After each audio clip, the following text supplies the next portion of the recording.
ఆదరిస్తారని, ఆదుకుంటారని, సాయపడతారని, మేలు చేస్తారని ఏ ఒక్కరి మీద కూడా నువ్వు ఆధారపడద్దు, అనుకోవద్దు.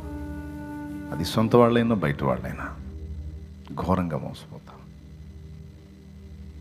దేవుడు ఒక్కడే, దేవుడు ఒక్కడే. నీకు ఎప్పటికి కావాల్సిన సాయం అప్పుడు ఆయన చేసుకుంటాడు. నమ్మకమైనటువంటి సహాయకులు నా తండ్రి నీకు ఏర్పాటు చేస్తాడు.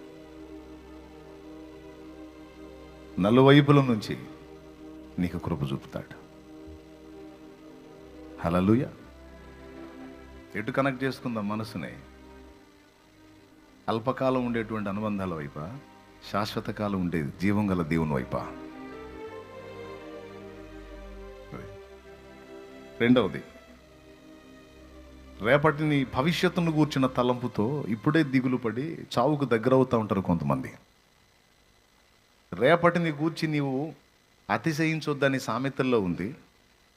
రేపటిని గూర్చి అతిశయించొద్దని సామెతల్లో ఉంది. రేపటిని గూర్చి ఆలోచించొద్దని మత్తయి సువార్తలో ఉంది.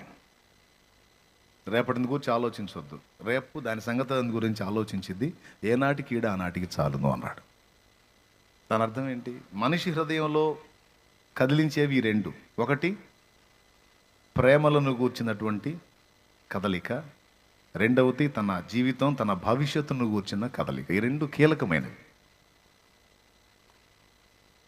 ఆయన అంటాడు, ఇప్పటిదాకా ఇలా సాగింది, ఇక నెక్స్ట్ ఏంటో నా కథ నాకు అర్థం కావట్లేదని ఇప్పుడే కంగారు పడిపోయి కొంతమంది పేషెంట్లు అవుతారు, కొంతమంది చావుకు దగ్గర అవుతారు, కొంతమంది ఆలోచనలో జుట్టు పీక్కుంటారు, కొంతమంది పిచ్చోళ్ళు అయిపోతారు. రేపటిని కూర్చున్న ఆలోచన ఆలోచన ఆలోచన భయం. దేవుడు ఒక మాట చెప్తున్నాడు. దేవుడు ఒక మాట చెప్తున్నాడు.